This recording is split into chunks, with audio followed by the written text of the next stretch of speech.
Boa noite, professor. Boa noite, Ana Beatriz. Ana Beatriz, você é daqui de Manaus ou você é de fora de Manaus? Eu sou de São Luís. Eu trabalho na unidade de São Luís. Que bom. Bom, estamos só nós aqui, tá? Mas a gente vai dar sequência aí, que hoje a gente vai ter uma aula bastante longa. Tranquilo. Hoje aí, tá bom? Qualquer momento você pode me interromper, pode parar, pode fazer perguntas. Quanto mais participativa for a aula, melhor, tá bom? Tá bom, professor. Você conseguiu dar uma assistida na primeira aula e na segunda? Um pouco. Um pouquinho. Eu acompanho, sim. Tá certo. Agora já temos mais uma companheira na sala aí. A Naira entrou também agora.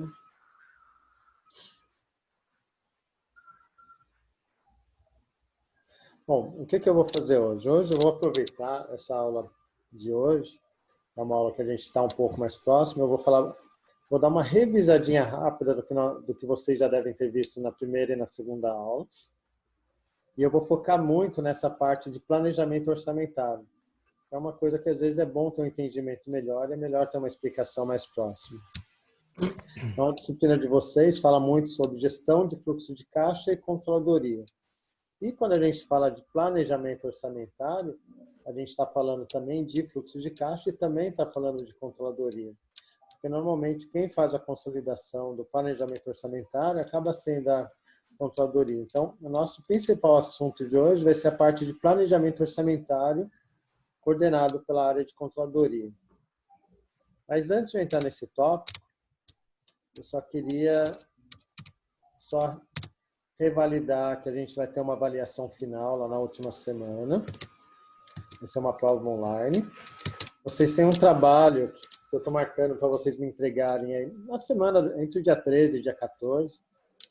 Sendo nessa última semana, pode ser qualquer data. Um trabalho em grupo, de no máximo 5 alunos. E o tema do trabalho é o papel e responsabilidade da controladoria empresarial. A única coisa que eu pedia para vocês é que quando vocês mandarem para mim um e-mail, vocês colocassem no assunto controladoria empresarial e da AN, que daí fica mais fácil de localizar o trabalho de vocês. E nós também vamos ter, durante esse curso, essa semana eu vou colocar um exercício online para vocês realizarem, entre o dia 6 e o dia 10 de julho, e depois, na última semana, mais um exercíciozinho. Então, essa daqui é só a nossa forma, a forma que nós iremos ser avaliados aí.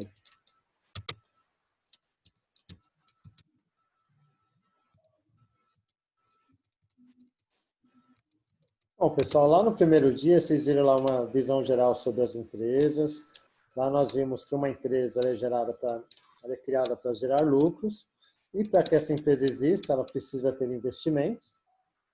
E se ela tem investimentos, ela precisa de quem financie. Os investimentos podem ser de curto ou longo prazo e são registrados lá no ativo. E os financiamentos também podem ser de curto ou longo prazo e ficam registrados lá no passivo. Nós vimos rapidamente qual seria o papel da controladoria. Vimos um modelo de demonstrativo financeiro, modelo como que é uma DRE. Depois nós ficamos falando bastante sobre custos diretos, custos indiretos, o que é custo fixo, o que é variável, o que é despesa, o que é custo, o que é despesa administrativa, o que é custo do produto. E hoje a gente vai falar basicamente sobre planejamento orçamentário. E durante esse momento que a gente vai falando de planejamento orçamentário, a gente vai acabar revisando um ou outro tema referente às aulas anteriores. Hoje eu acho que não vai dar tempo, mas na próxima aula a gente também vai voltar a falar um pouquinho sobre custo padrão versus custo orçado. E para memorizar, eu vou dar um exemplo baseado no exemplo da chocolatada.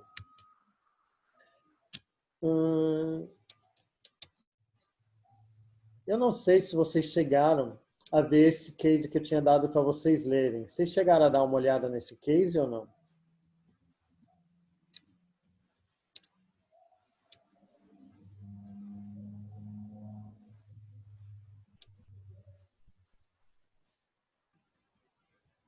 Bom, esse case sobre eficiência fabril é um case bastante interessante, porque ele mostra uma fábrica que tem 3 cenários diferentes, com volumes totais de produção iguais. Em todos esses cenários, o volume de produção são 13 mil unidades. 13 mil unidades no cenário 1, 13 mil unidades no cenário 2, 13 mil unidades no cenário 3.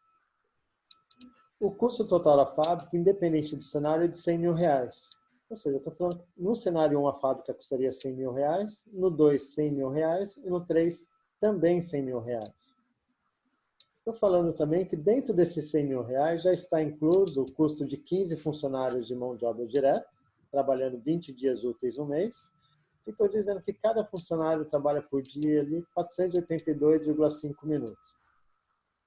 E uma outra informação que eu dou é, o tempo padrão para se fazer o primeiro produto são 6 minutos, o tempo padrão para se fazer o segundo produto, 14 minutos. Aí, pede-se, existe alguma diferença de custo total entre os cenários? Entre esses cenários, o custo total já deixei aqui pré-determinado, 100 mil reais. Então, existe alguma diferença de custo total entre os cenários? Não. Aí, pergunta 2, que é o cerne dessa questão. Existe alguma diferença de custo unitário entre os cenários? Se sim, qual que é o cenário mais rentável e qual que seria o pior cenário? Então, é esse tipo de análise que eu gostaria que vocês vissem que é importante numa controladoria. Às vezes a gente olha assim, opa, aqui está produzindo 13 mil unidades, aqui está produzindo 13 mil unidades, aqui está produzindo 13 mil unidades. Ah, professor, os 3 cenários são iguais. Não são iguais. Apesar do custo total ser o mesmo nos 3 cenários, nós vamos ver aqui agora que são cenários bem diferentes. Quando eu olho o cenário 1 está produzindo lá 2 produtos, 5 mil unidades de um, 8 mil do outro. Só que eles possuem tempos de produção diferentes. Um tem tempo padrão de 6 minutos, o outro tem tempo padrão de 14 minutos. Ou seja, o tempo total para gerar esse cenário 1 são de exatos 142 mil minutos. Ou seja, o tempo de produção desse cenário 1, 142 minutos. Se eu sei que a fábrica custa 100 mil reais, se eu pegar 100 mil reais e dividir por 142 mil minutos, eu sei então que cada minuto da fábrica custa 70 centavos. Ou seja, o produto A vai custar R$ 4,23. Como que eu cheguei nesse valor? 6 minutos vezes 0,70 centavos. E o produto B vai custar R$ 9,86. Como eu cheguei nesse valor? 14 minutos vezes 0,70 centavos. Ou seja, eu tinha um recurso, um custo total de fábrica de 100 mil reais, que para esse volume de produção, o produto A custaria 4,23 e o produto B custaria 9,86. No cenário 2, é o inverso. A fábrica produziria 8 mil unidades desse produto, 5 mil unidades desse produto. Se eu multiplicar pelo tempo padrão de produção, quer dizer que eu teria um tempo total de produção de 118 mil minutos. Como o custo total da fábrica é o mesmo, são 100 mil reais, quer dizer que o custo por minuto vai aumentar, de 70 centavos para 84 centavos. Praticamente 20% de aumento. Professor, mas como que o custo do minuto aumentou 20% se o custo total da fábrica continuou o mesmo? O custo total da fábrica continuou o mesmo, só que a utilização da fábrica que foi bem menor. Ó, aqui eu utilizei a fábrica 142 mil minutos. Nesse segundo cenário, eu só utilizei a fábrica 118 mil minutos. Da mesma forma, só ficar aqui 6 minutos vezes 0,84, eu vou chegar em 5 reais. Olha, aumentou de 4 para 5 reais. O produto 2B aumentou de 9,86 para 11,86, praticamente 2 reais de aumento. Então, a gente já viu aqui que o cenário 2, o produto já fica bem mais caro que o cenário 1. No cenário 3, usando-se a mesma lógica, a gente acaba ficando em um cenário intermediário. Então, nesses 3 cenários, a gente vê que o cenário 1 seria o melhor cenário. Então, entre esses 3, seria o melhor cenário. Porque eu tive uma maior produção, uma melhor ocupação da fábrica pelo mesmo custo da fábrica. Ana Beatriz, Mariceu, entenderam o que eu comentei aqui? Querem fazer algum comentário até agora?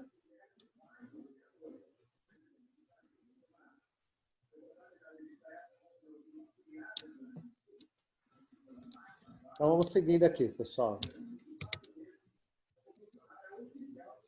Se eu olhar a disponibilidade que essa mesma fábrica tinha por dia, lá eu comentei que dentro daqueles 100 mil reais eu tinha lá uma mão de obra de 15 pessoas, trabalhando 20 dias úteis e um tempo diário de 482,5 minutos. Ou seja, 15 vezes 20 vezes 482, quer dizer que o tempo total que essa fábrica teria disponível é de 144 mil. Ou seja, quer dizer que no cenário 1, eu produzi quantos mil minutos? 142 mil minutos. Se eu produzir somente 142 mil minutos, quer dizer que mesmo nesse cenário 1, eu não fui 100% eficiente. Eu usei somente 98,1% da fábrica. No cenário 2, eu usei 81,5% da fábrica.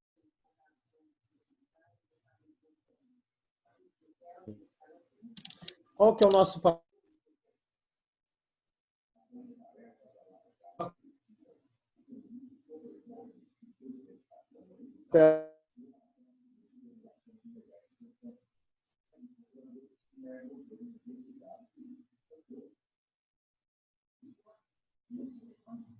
Jogando fora, R$ 1.900. Uma fábrica de padrão médio aqui no Distrito Industrial de Manaus custa 3 milhões por mês. 3 milhões por mês, se perder 1% e 1,9%, equivale a 58 mil reais no mês. Ou seja, é muito dinheiro perdido. 60 mil reais. Se eu anualizar esse valor por 12 meses, a gente está falando de 720 mil reais.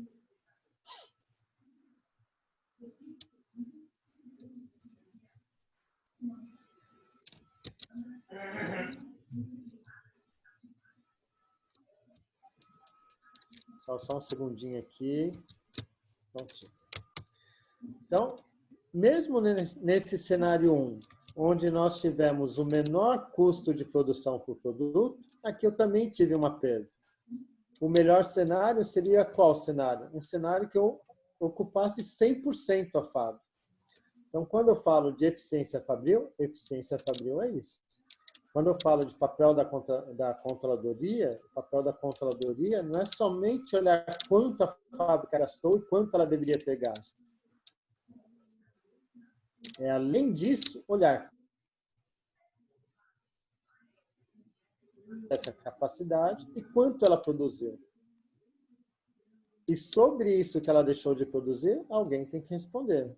1,9% de 3 milhões, que é o custo de uma fábrica de padrão médio aqui em Manaus, a gente está falando de 58 mil reais por mês. 60 mil reais por mês vezes 12 são 720 mil reais no ano. É como se essa fábrica aqui estivesse jogando quase um carro por mês no lixo. É esse tipo de desperdício que eu quero abrir os olhos de vocês para que a gente seja atento e esteja auxiliando as empresas. Bom, pessoal, vamos entrar agora em planejamento orçamentário, mas antes disso, deixa eu só ver quem está presente na sala. Bom, está a Ana Beatriz e está a Maricil Cruz.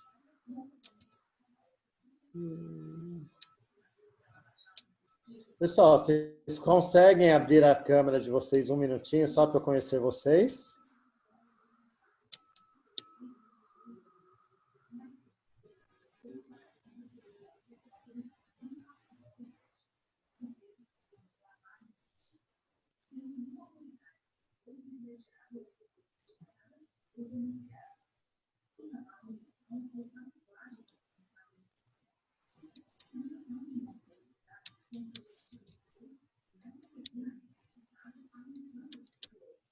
Então, vamos lá, pessoal. Vamos lá. Hoje, o que a gente vai falar hoje é planejamento orçamentário.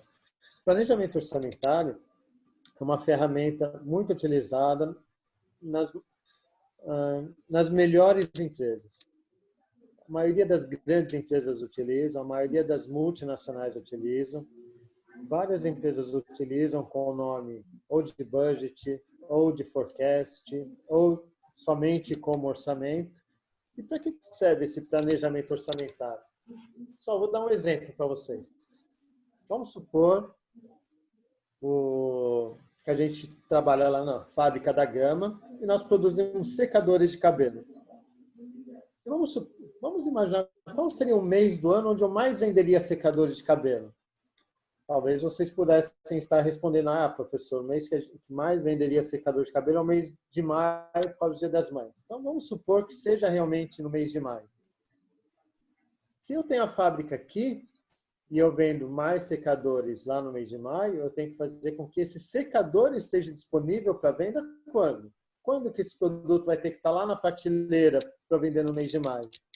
Praticamente um mês antes.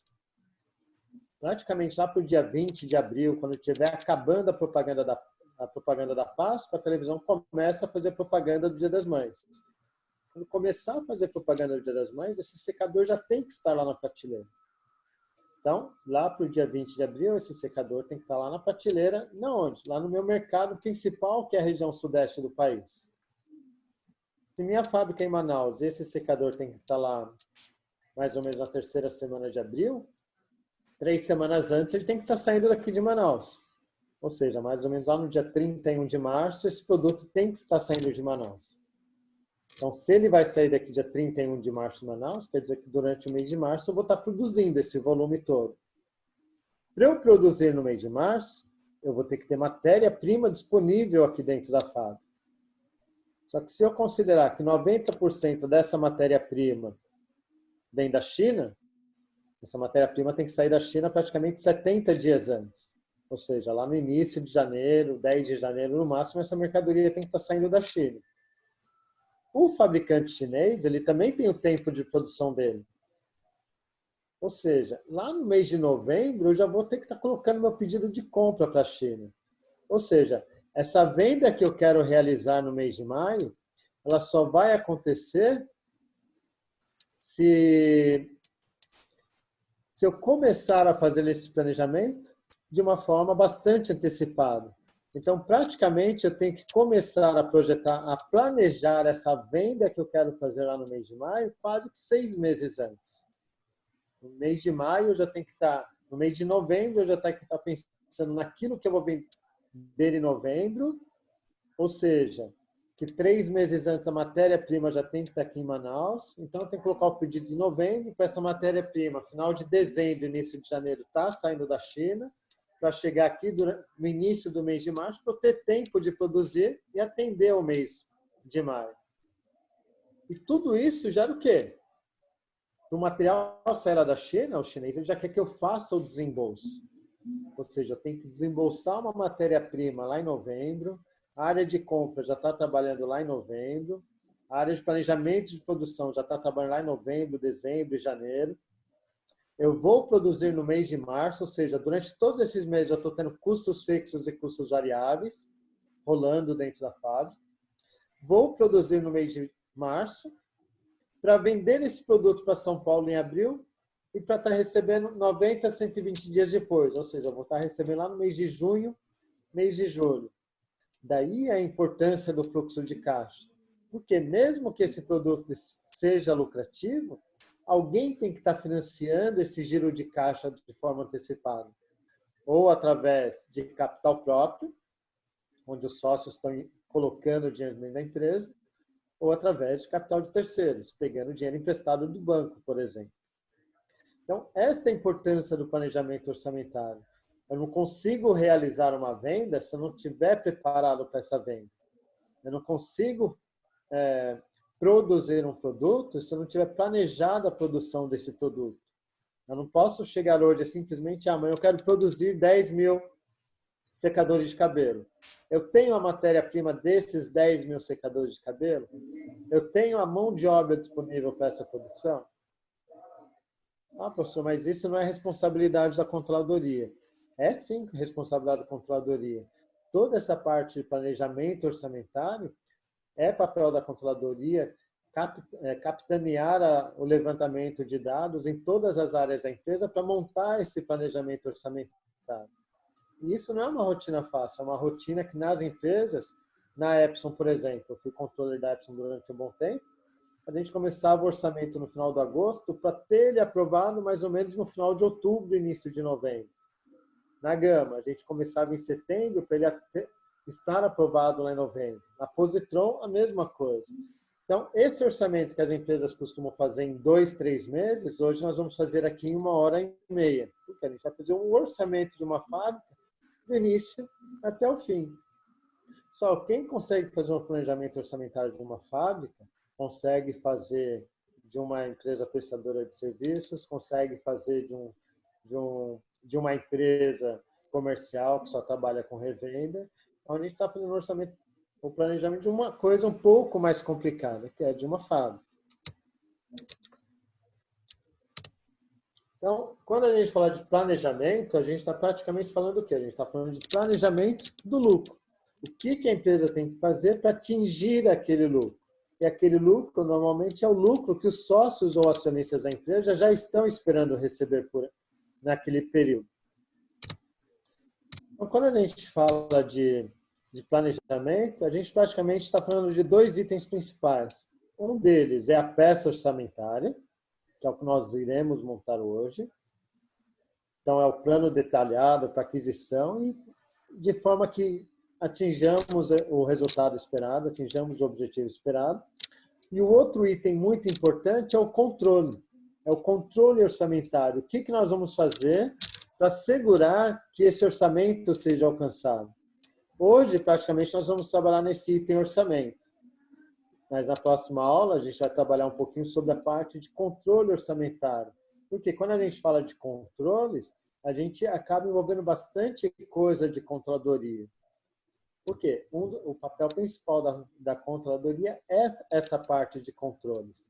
E quando a gente fala de controles, uma das formas de nós controlarmos a empresa é através do controle orçamentário. Normalmente nas empresas existem 2 tipos de orçamento. Existe um orçamento participativo. O que é o orçamento participativo? É um orçamento onde todos os níveis da empresa, supervisores, gerentes, coordenadores e diretores participam da montagem desse orçamento. Então, normalmente, a controladoria disponibiliza para todas as áreas qual foi o gasto médio dos períodos anteriores e, com base nessas informações, as áreas fazem a projeção do que elas pretendem gastar no futuro.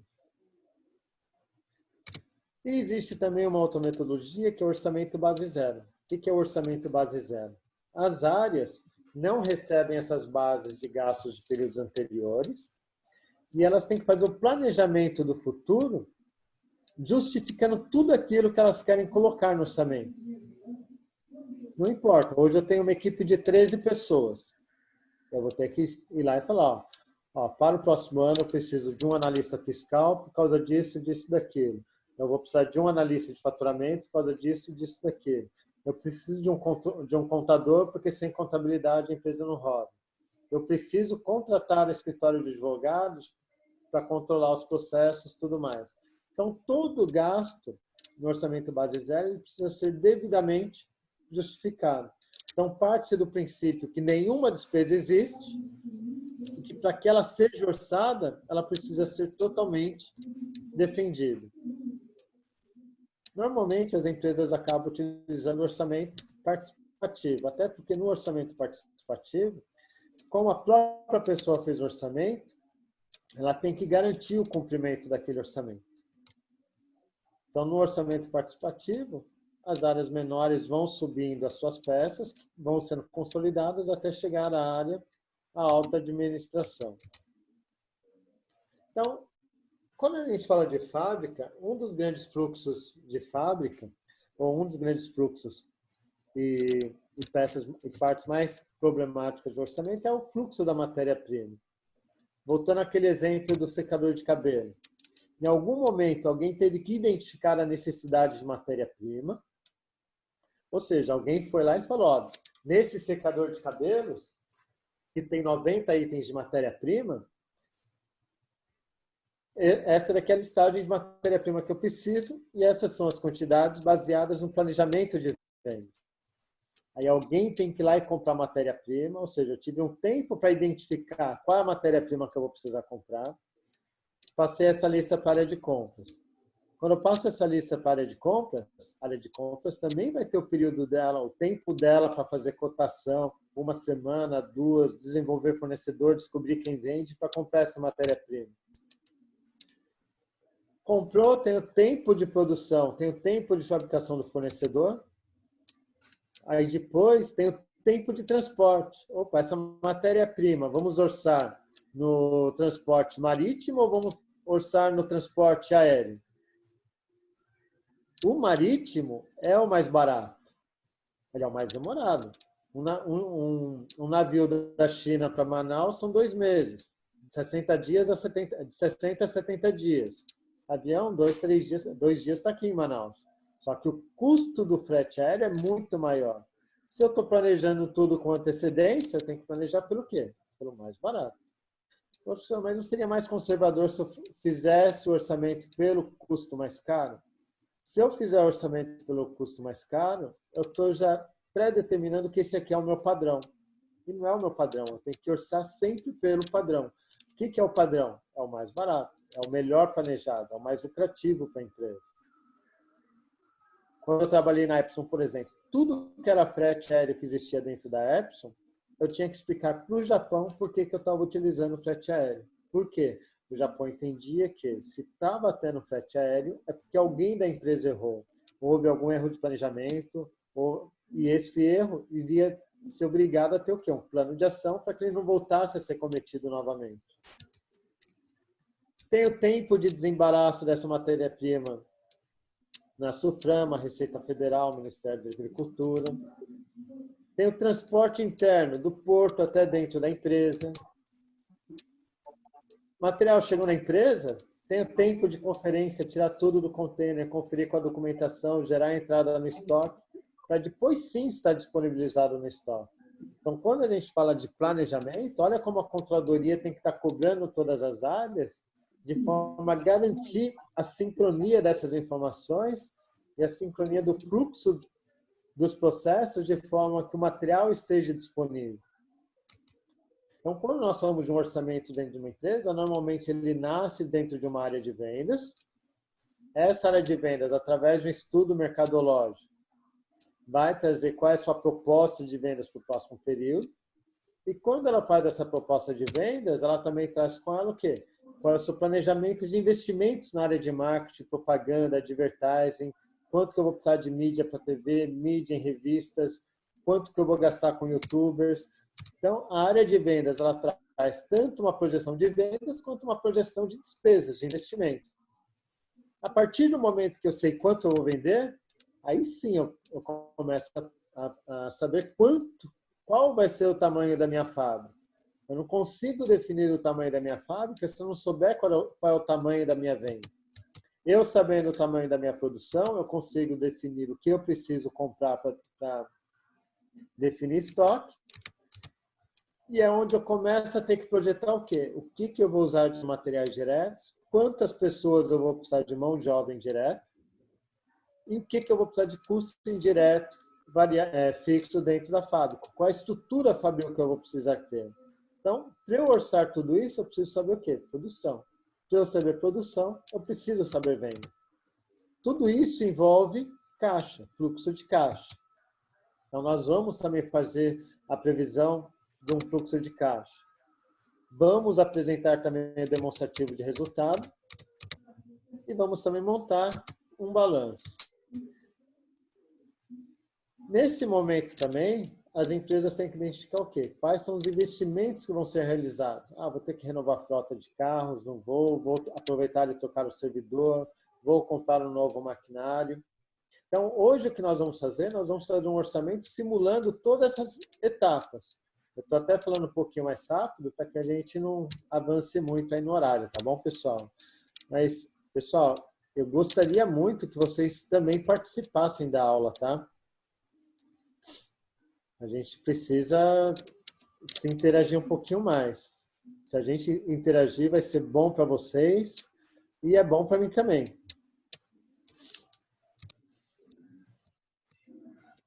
Vamos lá, pessoal. Área de vendas. A área de vendas, normalmente, o que a área de vendas faz para estimar vendas? Normalmente, a área comercial das grandes empresas, elas contratam institutos de pesquisas. O que esse instituto de pesquisa vai fazer? Ele vai demonstrar para a empresa qual é o tamanho do mercado. O que é tamanho de mercado? É quanto de produto esse mercado está preparado ou está demandando de produtos. Vamos supor, se eu quiser saber qual é o volume, qual é o tamanho de mercados de veículos em Manaus, eu posso ir lá no Detran e o Detran me disponibiliza a quantidade de carros totais que foram vendidos em Manaus, a quantidade de carros que foram emplacados em Manaus. Ou seja, eu vou conseguir saber qual foi o tamanho total de veículos em Manaus. Então, isso é tamanho de mercado. Se eu quiser saber o tamanho de mercado de geladeiras em Manaus, eu tenho que saber quantas geladeiras, independente do volume, são vendidas em Manaus mensalmente. Então, esses institutos de pesquisas, eles compram as bases desses grandes varejistas e, com base nessa base de dados que eles compram dos grandes varejistas, eles conseguem saber quanto que foi vendido de qualquer tipo de produto. Então, dessa forma, a Gama conseguia saber quanto que ela vendeu quanto de cada tipo de secador foi vendido. Secadores de 1000 watts, o mercado comprou tantos mil secadores. Secadores de 1500 watts, tantos secadores foram comprados. Secadores de 2000 watts, tantos secadores foram comprados. Como eu sei quanto eu vendi como Gama, eu consigo saber, então, qual foi a minha participação desse mercado. Ou seja, qual foi o meu market share. Então, o tamanho de mercado, o que é? É o tamanho que o mercado todo está preparado para consumir. Então, nesse orçamento que nós vamos montar aqui, de uma empresa chamada SFW do Amazonas, ela está preparando orçamentos para o próximo ano, como se fosse o ano de 2020. Então, é como se hoje fosse 2019 e eu estou projetando 2020. Para esses 3 produtos, a área comercial está trazendo para nós qual é o tamanho estimado de mercado. Está falando, o produto 1 tem o tamanho de mercado de 200 mil unidades, o produto 2 tem o tamanho de mercado de 150 mil unidades, o produto 3 tem o tamanho de mercado de 80 mil unidades para o ano todo. Ele também trouxe o seguinte, em 2019, nós éramos líderes de mercado nos 3 produtos.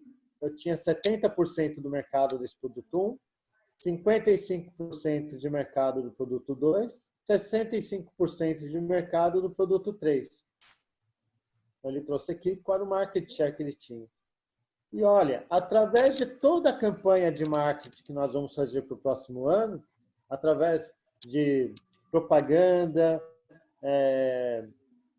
estratégias de preço, posicionamento de preço, a gente espera aumentar nosso market share de 70% para 75% no primeiro produto, 55% para 60% no segundo produto, 65% para 75% no terceiro produto. Nesse terceiro produto aqui, pessoal, quando a gente fala que um crescimento de 65% para 75%, é um crescimento absurdo aqui. É um crescimento muito alto. Qual que é nosso papel como controladoria aqui? Comercial. O que você realmente vai fazer para conseguir aumentar 10 pontos percentuais nesse market share? Porque 65% já está dizendo que eu sou um líder de mercado. E mesmo assim ainda vou crescer mais 10 pontos percentuais? Nossos concorrentes, eles não estão fazendo nada para tentar roubar parte do nosso mercado? O que está acontecendo aqui? Então, nosso papel aqui é de ser questionador. Para quê? Para verificar se esses números têm consistência. Então, nosso maior papel aqui no momento da confecção do orçamento é garantir que esses dados têm fundamento. Então, quando nós fazemos esses questionamentos, vai forçar a área comercial a trazer fundamentos para nós. Então, vamos assumir aqui que são corretos. Então, se ele está falando que vai vender 75% de 200 mil unidades, quer dizer que para esse ano ele está projetando uma venda de 150 mil unidades. No produto 2, 60%, 60% de 150 mil, 90 mil unidades. E no produto 3, 75% de 80 mil, 60 mil unidades. Se eu sei qual é a minha estimativa de venda anual, agora eu tenho que espalhar essa venda durante o decorrer dos meses. Para eu distribuir essas vendas ao longo dos meses, eu tenho que saber bem o meu mercado. Para quê? Para saber qual vai ser a sazonalidade que esses produtos vão ser vendidos. Se eu vendo chocolate, meu maior mês de vendas provavelmente vai ser lá no mês da Páscoa. Então, eu tenho que saber qual é o mês da Páscoa. Se eu vendo um produto que atende senhoras, provavelmente o maior mês de venda vai ser o mês das mães. Se eu estou falando de brinquedos, provavelmente o mês mais forte vai ser no mês de outubro. Se eu estou falando em barbeador de cabelo, provavelmente o maior volume de vendas vai ocorrer no mês de julho e mês de agosto, por conta do Dia dos Pais. Então, cada empresa tem essa sazonalidade. Aqui, eu vou assumir essa sazonalidade aqui, pessoal. Ao invés de dividir em 12 meses, eu dividi por 4 trimestres, até porque senão os números vão ficar muito pequenos aqui se eu tivesse colocado 12 colunas. E o comercial fez essa distribuição, 25% no primeiro trimestre, 23% no segundo trimestre. Aí tem um terceiro trimestre subindo um pouquinho, um quarto trimestre mais forte. Então, esse 150 mil está distribuído dessa forma, 37 mil, 34 mil, 36 mil, 42 mil, 150 mil. Só, perguntas até aqui? Professor, Oi? uma pergunta. Eu já trabalho numa área onde eles falam muito sobre sazonalidade. Eu trabalho numa companhia energética. Eu só precisava que você falasse um pouquinho mais... Sazonalidade. Eu precisava que você falasse um pouquinho mais alto, que eu não ouvi sua pergunta. O que é essa sazonalidade? Porque eu já trabalho na área de compra de energia, e aí tem essa parte de sazonalidade lá, só que não é comigo. Só que eu tinha curiosidade de saber o que é a sazonalidade. Ok, então vamos lá, vamos falar um pouquinho sobre sazonalidade. Vamos supor, se eu estou falando, por exemplo, vamos supor que eu fosse uma floricultura. Uma floricultura, ela tem meses do ano que ela vende bem mais flores. Quais são os meses do ano que uma floricultura vende mais flores? Vamos tentar imaginar. Dia das Mães, seria um mês. Dia Internacional da Mulher, uma outra data forte. Dia dos Namorados seria uma outra data forte. E talvez uma outra data forte seria Dia de Finados. Então, esses seriam os meses mais fortes de vendas. Então, a sazonalidade de venda, o volume de venda nesses meses vai ser maior. Então, isso é o que define a sazonalidade. O que é a sazonalidade? É o momento de maior atividade de vendas na empresa. Uma empresa, por exemplo, que vende produtos informáticos. Produtos informáticos, os meses mais fortes do ano, é mês de novembro, por causa de Black Friday, dezembro, e às vezes, dependendo do tipo de produto de informática, também no mês de fevereiro, que é início das aulas. Então, muita gente aproveita para trocar computador no início do ano. Então, isso é o que nós chamamos de sazonalidade. Então, cada empresa, dentro do negócio dela, ela sabe quais são os meses de maior venda do ano ou não. Tem empresas que têm vendas muito fortes no Natal e uma venda muito fraca no mês de janeiro. Tem empresas que não vendem quase nada no mês de junho. Você pega hotéis em São Paulo no mês de junho, na região de praias. Tem um movimento super fraco, mesmo sendo praias. Hotéis na região Nordeste nos meses de verão. É o período onde o hotel está muito mais cheio. Então, isso é o que nós definimos de sazonalidade.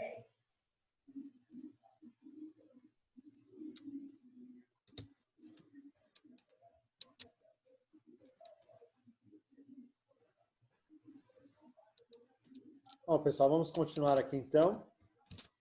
Então, se eu definir agora qual é o meu volume de vendas, o que a área comercial agora lá também fala? Quando ela compra aquela pesquisa dos institutos, ela também sabe, para eu vender esse volume aqui, eu tenho que vender esse produto a X reais. Porque o meu concorrente está vendendo a tanto. Então, Não adianta, quem define preço de vendas, pessoal, não é a empresa que define preço de venda. Quem define preço de venda é o mercado. Por que é o mercado? Porque depende do meu concorrente, depende se eu tenho concorrentes, depende da demanda que esse produto está tendo ou não, se ele está tendo oferta ou não, depende do valor que o produto vê nesse produto. Você pega um celular. Tem gente que pega um celular, paga num celular 6, 7 mil reais e nem chama aquilo de celular. Chama de iPhone, chama de S10, porque ele vê um valor naquele aparelho. Tem gente que compra uma calça jeans por 30 reais e está feliz da vida. Tem gente que só fica feliz da vida se pagar 700 reais uma calça jeans. Então, quem que dá o valor ao produto é o cliente. Não é a fábrica que define por quanto ela quer vender. Então, a área comercial, quando ela faz esse plano de vendas, ela também fala, ó, só que para eu vender esse volume, eu tenho que vender por X reais. Então, aqui a área comercial está me falando, ó, esse produto eu tenho que vender a R$ 199 reais.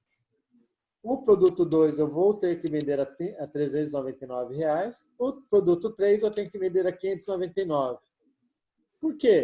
Vamos supor, na Epson, quando eu trabalhei na Epson, a pessoa trazia lá, esse produto aqui, o concorrente desse produto direto é o da HP, que é o modelo tal. Só que a HP já é líder de mercado. Então, mesmo eu sabendo que o meu produto é melhor, na cabeça do cliente, o melhor ainda é o da HP. Então, não adianta eu querer vender mais caro que a HP, que o cliente não vai comprar. E quem tem essa visão é a área comercial, é a inteligência comercial. Um produto que eu vendo a R$ 199 reais, pessoal, apenas a título de informação.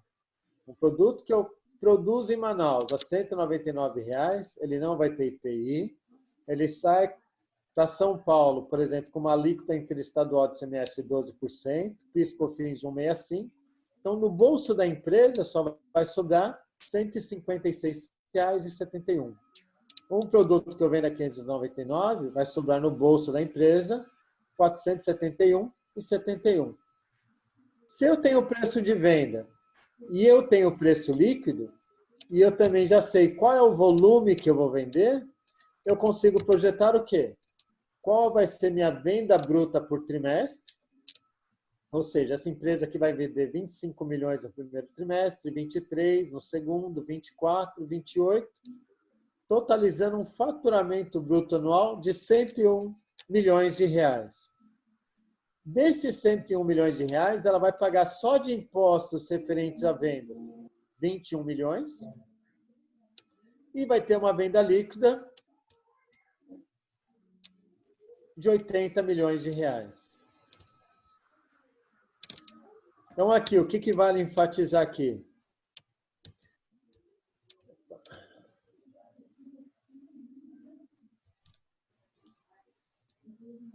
Só um segundinho, pessoal.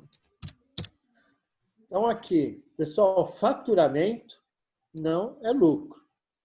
Muitas vezes eu já ouvi funcionários de empresas falando, nossa, nossa empresa fatura 100 milhões de reais e não tem dinheiro para comprar alguma coisa.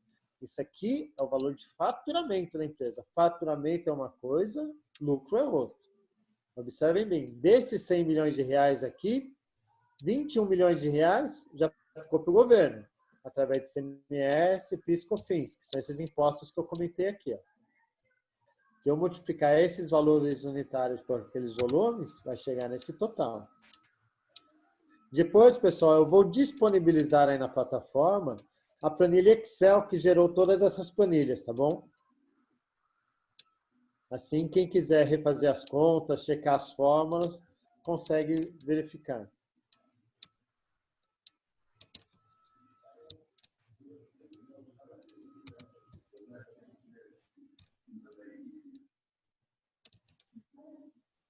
Pessoal, por enquanto tudo bem? Posso seguir? Tudo certo, professor. Vamos lá, pessoal, vamos seguir. A partir do momento que eu projetei minhas vendas, agora eu já sei qual é, eu já consigo calcular aqui qual é o tamanho que minha fábrica precisa ter.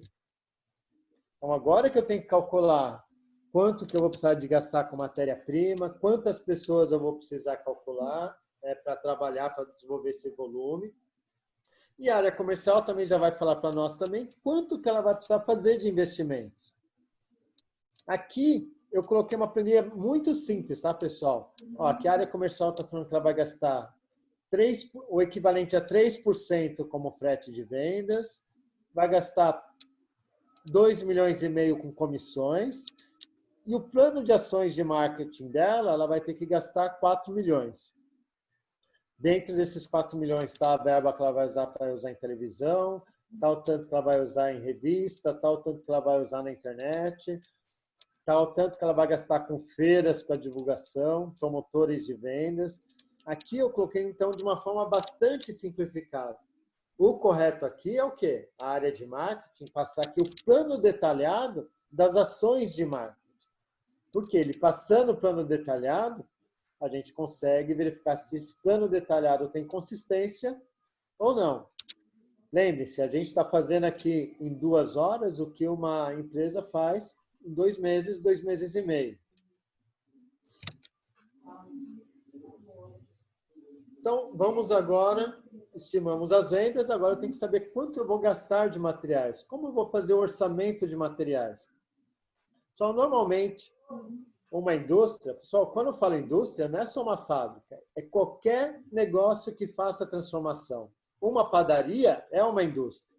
A padaria, ela compra farinha de trigo, ela compra sal, compra água, usa o padeiro como mão de obra direta e transforma no pãozinho. Então, a padaria, por exemplo, é uma indústria. Esse pãozinho, ele tem uma receita para ser feito. O que é essa receita? É a lista de materiais que vai compor esse produto.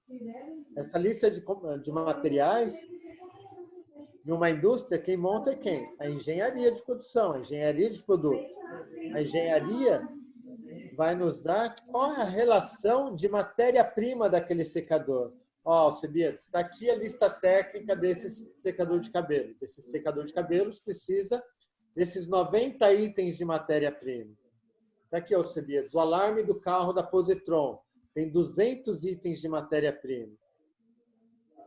Então, a engenharia de processos, ela por si só, ela já tem a responsabilidade de ter o cadastro dessa lista técnica de materiais. Essa lista técnica de materiais também é conhecida nas empresas como BOM, como BOM. O que é BOM? Bill of Material. Então, essa Bill of Material, essa lista técnica de materiais, ela vai nos dizer qual é a listagem total de matéria-prima. Se eu tenho essa lista de matéria-prima, eu consigo chegar para a área de compras e falar, área de compras, qual é o custo para comprar essa lista de matéria-prima? A área de compras vai chegar para nós e falar, ó, Alcebiades, dentro dessa lista de matéria-prima que você está me fornecendo, eu tenho alguns itens que são importados, e está aqui o preço deles, ó, 14 dólares, 28 dólares, 39 dólares, só dessa parte importada. Para eu trazer esse material, eu vou ter que pagar alguns custos de internação. O que são os custos de internação? É o custo com o navio, aquele navio que a gente viu lá naquela parte, que ele estava falando de fluxo de materiais. Eu vou ter que pagar o desembaraço desse material quando chegar aqui em Manaus. Eu vou ter que pagar o transporte do porto até dentro da minha empresa. Se o produto tiver imposto de importação, vai ter que pagar o imposto de importação. Então, esses aqui são os custos de internação. Ou seja, são os custos que eu vou ter para trazer esse material importado para dentro do Brasil. E, além disso, eu sabia, isso aqui está tudo em dólar. Ou seja, eu vou ter que converter isso aqui para reais. Quando eu estava fazendo orçamento, eu estava considerando $1 de 4. $1 igual a 4 reais. Ou seja, esses 16 dólares vezes 4 dá, na verdade, 16 reais. Esse outro produto, 185 reais. Isso da parte importada. E além desses itens importados, Alcebiades, eu também tenho uma lista de materiais nacionais. Eu tenho aqui embalagem, eu tenho os manuais que eu estou comprando tudo aqui em Manaus mesmo, que dá mais 7 reais. Ou seja, de itens importados, eu tenho um total de 66, mais materiais nacionais, 7 reais. Ou seja, a área de compras ou uma área de PCP, ela consegue, em conjunto com a área de engenharia, prever quanto vai custar o kit de matéria-prima de cada produto. Pessoal, em 2006 eu participei de um projeto em São Paulo, que era da montagem de uma padaria. Essa padaria era aquelas padarias que faturam 2,5 milhões em São Paulo por mês. E para cada item da padaria, existia uma lista técnica dos ingredientes que seriam utilizados para montar cada produto, desde um pãozinho, um sonho ou um panetone. Então, essa lista técnica, tudo que a empresa já está se profissionalizando nisso. Só um minutinho aqui, deixa eu passar um recado aqui para o tutor.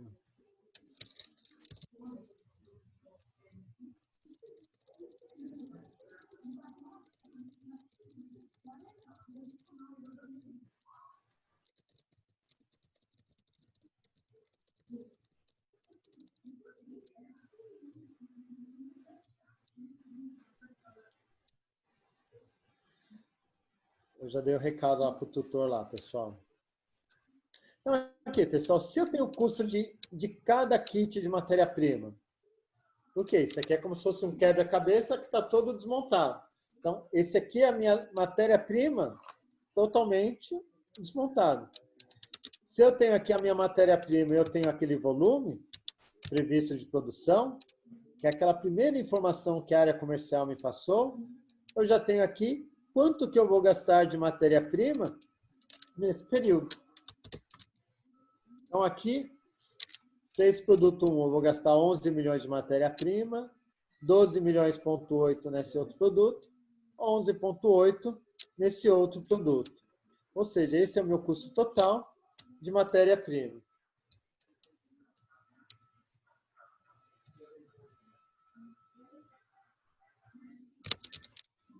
Ou seja, como que está o meu demonstrativo de resultado até o momento?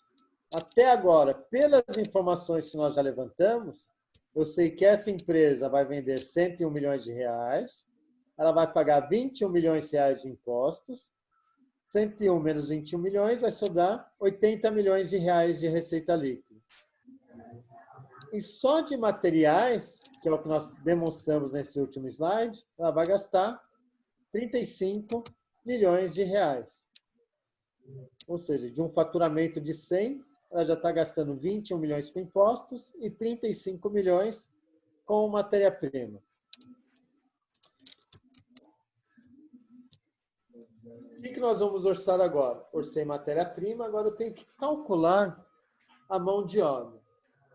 Pessoal, essa é a parte do orçamento que eu vou errar no excesso. Eu vou falar que eu diria que é a parte mais importante desse momento de aula aqui, desse momento orçamentário. Que é quando a gente está orçando a quantidade de mão de obra para a fábrica. A hora que a gente está dimensionando o tamanho da fábrica. Então, com base nesse volume de materiais que vão ser produzidos, a gente tem que calcular agora quantas pessoas vão precisar na fábrica para montar esse produto. Lá na primeira aula, eu comentei para vocês que a matéria-prima, que dentro de uma fábrica nós temos itens que são custos fixos e temos itens que são custos variáveis. A mão de obra direta, eu falei para vocês que ela é variável, ou seja, ela depende do volume de produção. Por que ela depende do volume de produção? Aqui, da mesma forma que a área de engenharia de produtos, ela tem a lista técnica que compõe toda a explosão de matéria-prima do produto, ela também sabe quanto tempo ela precisa para produzir cada produto. Olha, esse secador de cabelo, ele precisa fazer essa carcaça, para fazer essa carcaça demora tanto tempo. Depois, precisa de alguém pintar, demora tanto tempo. Depois, precisa alguém ir lá e montar essa carcaça junto com os componentes, dá tanto tempo. Depois, alguém precisa lá testar. E depois, alguém precisa colocar na caixa. Então, a área de engenharia de processos é a área da empresa responsável em dizer qual é o melhor caminho para se montar esse quebra-cabeças, qual é o jeito mais rápido de montar esse quebra-cabeças e em quanto tempo você consegue montar esse quebra-cabeças. Então, depois que ele ensina a pessoa a montar, ele vai lá e cronometra esses processos e registra o tempo médio desses processos. Então, aqui, a área de engenharia de produção está me dizendo o seguinte, ó, eu tenho que produzir o produto 1, produto 2 e produto 3. Eu tenho meu volume anual de produção e a engenharia agora me fala, ó, esse produto 1, hipoteticamente falando, pessoal, ele precisa de 3 minutos na área de injeção plástica, que é a área que faz a carcaça do secador de cabelo, por exemplo. Eu preciso de 4 minutos para montar a placa principal desse produto e eu preciso de 5 minutos para montagem. O operador precisa de 5 minutos para montar um secador. Ou seja, esse secador de cabelos aqui, eu preciso de 12 minutos para montar um deles. Sendo 3 minutos na injeção plástica, 4 minutos na montagem de placa, 5 minutos na montagem final. Esse produto 2, para cada unidade que eu produzir, eu preciso de 5 minutos na injeção plástica, 8 minutos na montagem de placa e 12 minutos na montagem final. Ou seja, é um produto que demora 25 minutos. É um produto muito mais complexo que esse primeiro.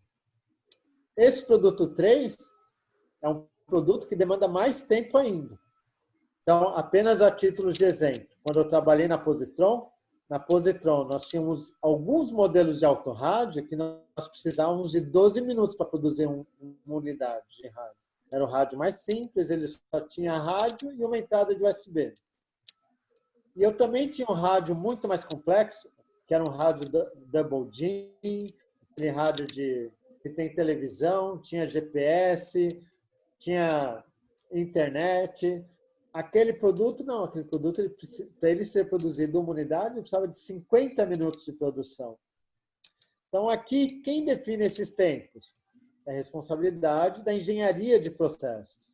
Pessoal, até em padarias de grande porte, tem lá o tempo de processo para preparo da massa, tempo de descanso da massa, tempo de forno da massa. Então, a maioria dos processos já estão sendo medidos por tempo.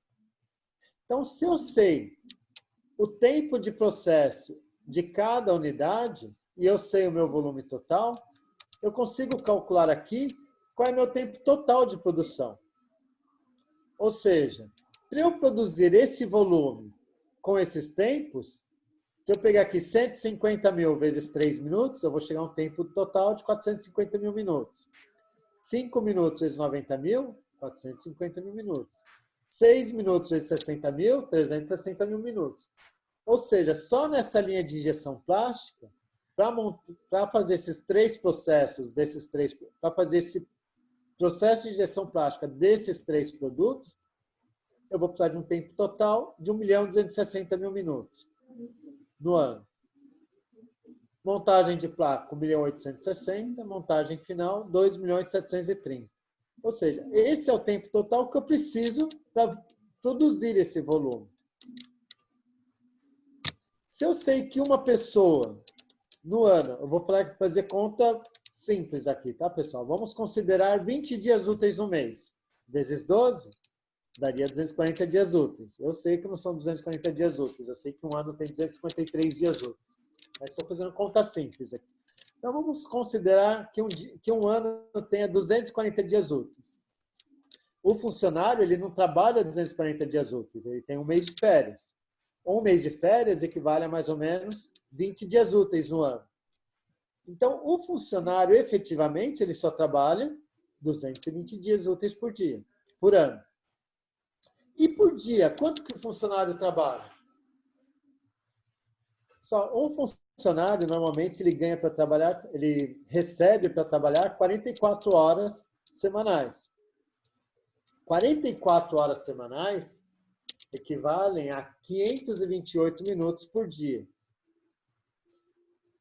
Então, seria 8 horas e 48 minutos por dia.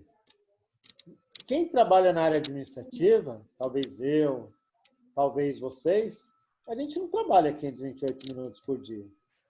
Toda hora a gente vai no banheiro, toda hora a gente bebe água, toda hora a gente bebe cafezinho, a gente entra no WhatsApp, a gente entra no Facebook, a gente entra na internet, a gente bate papo com o colega do lado, a gente bate papo no corredor, a gente liga para a esposa, a gente faz um montão de coisa. Então, nós, da área administrativa, nós trabalhamos 528 minutos por dia. O pessoal da área de produção também não trabalha 528 minutos por dia, mas eles têm uma disciplina muito maior de trabalho. Lá na área de produção, quando alguém quer ir no banheiro, linha de produção, pessoal, é uma pessoa dependendo da outra para trabalhar. Então, lá tem um horário marcado para todo mundo ir no banheiro ao mesmo tempo. Então, lá todo mundo sabe, opa, a gente vai começar a trabalhar às 7, 10 para as 9 é o horário que vai todo mundo para o banheiro. A linha de produção inteirinha para o banheiro. Banheiro, tomar água e café. Então, as fábricas, normalmente, elas já colocam lá, opa, 10 minutos de descanso diário de manhã, 10 minutos de descanso diário à tarde. Ah, eu tenho uma reunião de 5 minutos todo final do dia. Então, eu tenho que debater, eu tenho que diminuir aqui. Ah, eu tenho tempo de laboral. Tenho que diminuir aqui. Aqui eu estou diminuindo, então, 20 minutos, que é para compensar tempo de banheiro, tempo de laboral. E mesmo assim, eu sei que o funcionário ele não é um robozinho. Eu sei que vai ter uma sexta-feira que ele vai comer uma feijoada, vai render um pouquinho menos. Então, aqui, desses 508 minutos, eu estou considerando que vai ser aceitável eu perder, melhor, não vou falar perder, é aceitável que o funcionário não trabalhe 508 minutos, que ele trabalhe somente 482 minutos. Ou seja, eu estou assumindo aqui uma perda natural de 5%. Ou seja, eu estou assumindo que o meu padrão do funcionário é que ele trabalhe 482 minutos na fábrica. Só até aqui, tudo bem?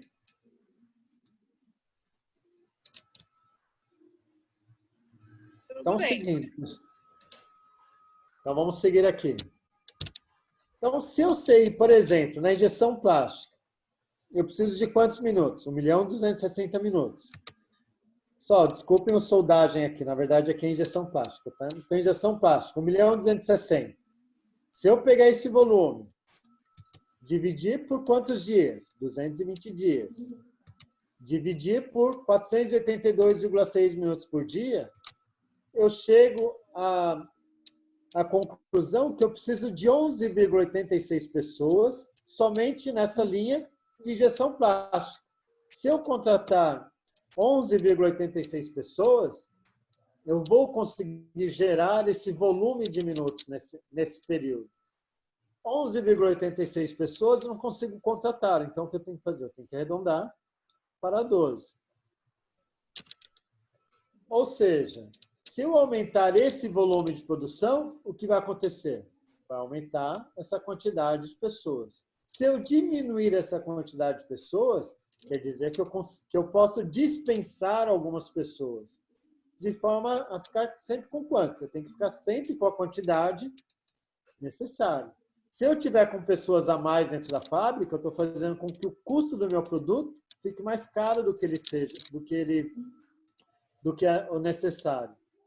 Aí eu entro naquela situação de ineficiência da fábrica. Quando eu tenho mais pessoas do que eu preciso, eu começo a entrar naquela situação de ineficiência. É como se eu estivesse jogando dinheiro fora. Então, aqui, para essa fábrica aqui, eu estou dizendo que eu precisaria de 12 pessoas na injeção plástica, 18 pessoas na montagem de placa. Como que eu cheguei nesse número? 1.860.000, dividir por 220, dividir por 486,6 e cheguei nesse número que arredondamos para 18 pessoas. Então, por enquanto, pessoal, com base no plano de produção, com base nos tempos de processo, eu tenho o plano de produção que foi enviado pelo PCP, que foi baseado no plano de vendas. Eu tenho tempo de produção que foi passado pela engenharia de processos. E eu tenho aqui o envolvimento do RH, que me passou o calendário de dias úteis, me passou o tempo de trabalho por dia. Olha como a gente começa a envolver várias áreas da empresa aqui. Com isso, o que nós calculamos? Quantas pessoas eu preciso ter dentro da fábrica para gerar esse volume de produção. E agora eu tenho que chegar para o RH e falar, RH, essas 12 pessoas de injeção plástica e 18 pessoas da montagem de placa, e mais essas pessoas da montagem final, dá quanto em dinheiro? Então, agora, o que eu tenho que fazer? RH, quanto custa um funcionário de injeção plástica? Ele vai falar, o piso desse funcionário de injeção plástica é R$ 1.300. Tudo exemplo, tá, pessoal?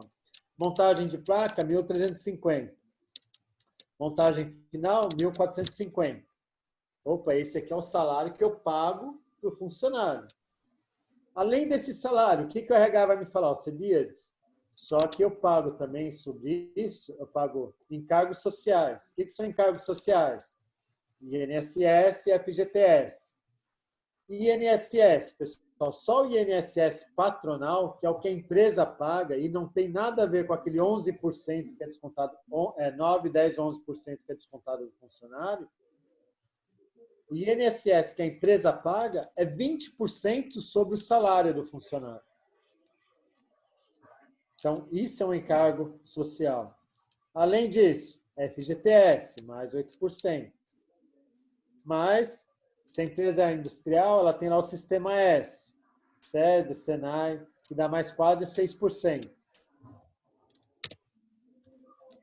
Além disso, ela tem os encargos trabalhistas. O que são os encargos trabalhistas? 13º e férias. Sendo que sobre o 13º e férias também vai ter incidência de INSS, FGTS e 13º.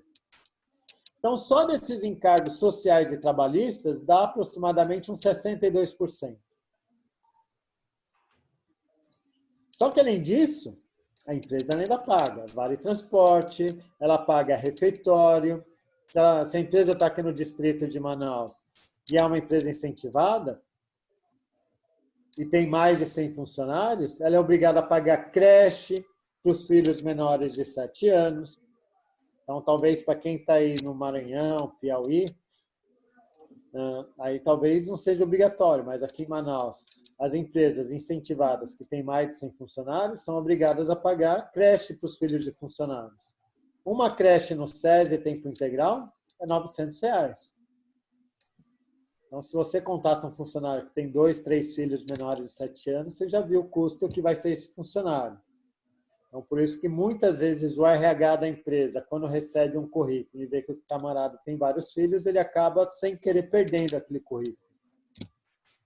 Então, aqui, estou considerando uma média aqui de R$ 970 de benefícios, ou seja, esse funcionário que tem o salário de 1.300, na verdade, para a empresa, ele está custando R$ 3.000 praticamente. Isso aqui por mês.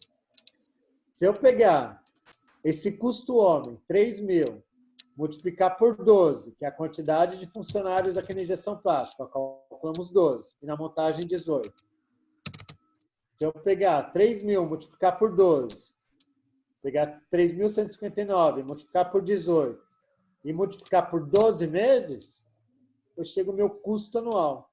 Então, eu estou dizendo aqui que só de folha de pagamento, dessas 3 linhas de produção, injeção plástica, montagem de placas e montagem final, eu vou ter um custo total no ano de 2.161.000. E olha que legal aqui, pessoal. Eu sei quanto custa a injeção plástica, eu sei quanto custa a montagem de placas e eu sei quanto custa a montagem final. E eu também sei o tempo de produção dessas áreas. Ou seja, eu consigo saber aqui qual é o meu custo por minuto. Então, o custo por minuto de cada setor aqui está 35 centavos, 37 centavos, 38 centavos. Como eu sei o tempo de produção de cada um deles, vamos supor, aquele produto 1, se eu for olhar lá o tempo de produção, era 3 minutos, 4 minutos e 5 minutos. Se eu pegar 3 minutos, 4 minutos e 5 minutos e multiplicar por esse tempo que a gente acabou de calcular aqui em cima, eu chego à conclusão que só de mão de obra direta, o produto 1 vai custar R$ 4,42, o produto 2 vai custar R$ 9,25, o produto 3 vai custar 11,11. Professor, por que esse produto aqui está custando mais do que o dobro do que esse? Esse aqui tinha um tempo de produção de 12 minutos, esse aqui 25 minutos. Por isso que ele está mais do que o dobro. 12 minutos, 25 minutos. Esse outro produto aqui, se vocês olharem aqui, ó, ele estava com 30 minutos. Então, por isso que ele acaba sendo um produto mais caro. Se eu multiplicar esses custos unitários de produto por aqueles volumes, eu chego no mesmo custo total de R$ 2.161.728. Ou seja, eu peguei o custo total da folha de mão de obra, calculei o custo por minuto. Como eu sei o tempo do processo, eu cheguei no tempo, no custo de mão de obra unitário. Custo unitário vezes o volume de produção. Eu distribuí, então, aquele custo anual da folha entre os trimestres e entre cada um dos produtos. Só perguntas até aqui? Eu sei que eu estou jogando muita informação, eu sei que eu estou falando bastante. Tudo certo, professor. Ok, vamos seguir então. Só quando a gente fala de um orçamento participativo, eu comentei com vocês que todas as áreas da empresa participam. Então, normalmente a área de controladoria compartilha com todas as áreas qual foi o custo médio do passado, e aqui eu vou fazer a mesma coisa.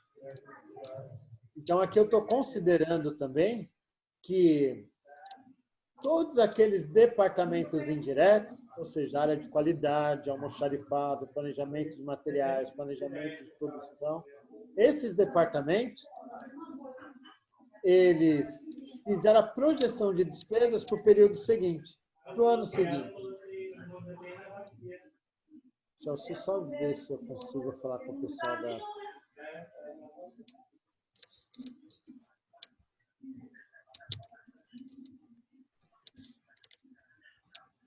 Então, aqui, para eu simplificar o nosso trabalho e nosso atendimento, eu estou assumindo que a área de qualidade me passou um plano detalhado de todas as despesas da área deles, e aqui a gente apenas colocou um resumo, a gente só colocou o total. Eles estão falando que vão gastar 82 mil no primeiro trimestre, 82 no segundo, 90 no terceiro, 90 no quarto, totalizando 346 mil.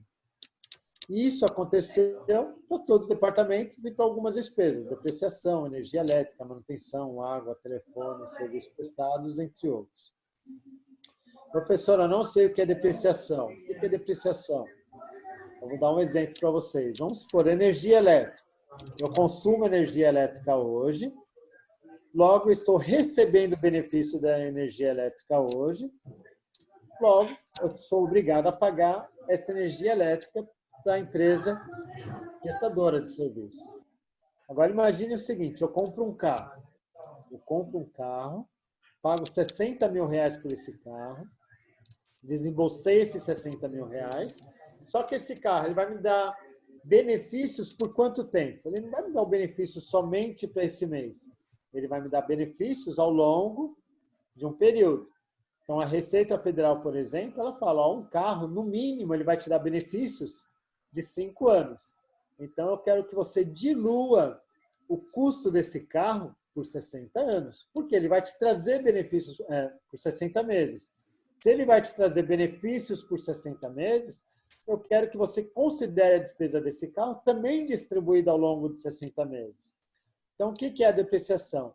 É o valor mensal que eu posso amortizar da despesa de um bem por mês. Se o carro são 60 meses, eu vou ter que pegar o valor total do carro, 60 mil, vou dividir por 60, ou seja, a depreciação mensal do carro vai ser de R$1.000 por mês.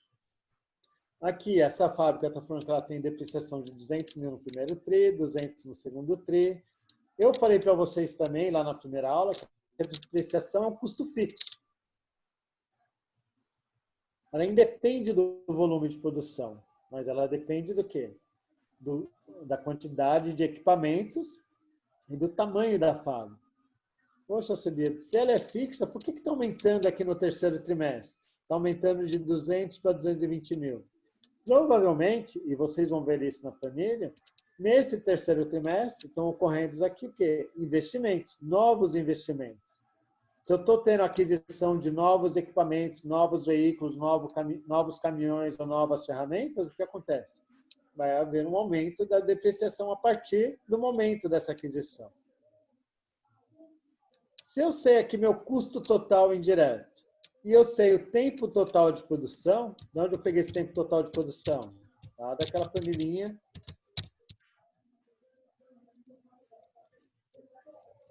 de tempo. Tá aqui, ó. 5.850.000.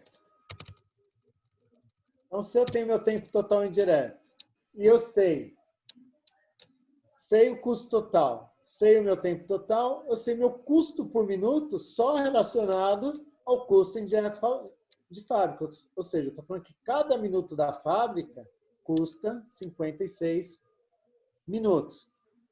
Tempo de... E aqui, pessoal, minutos de produção, tá?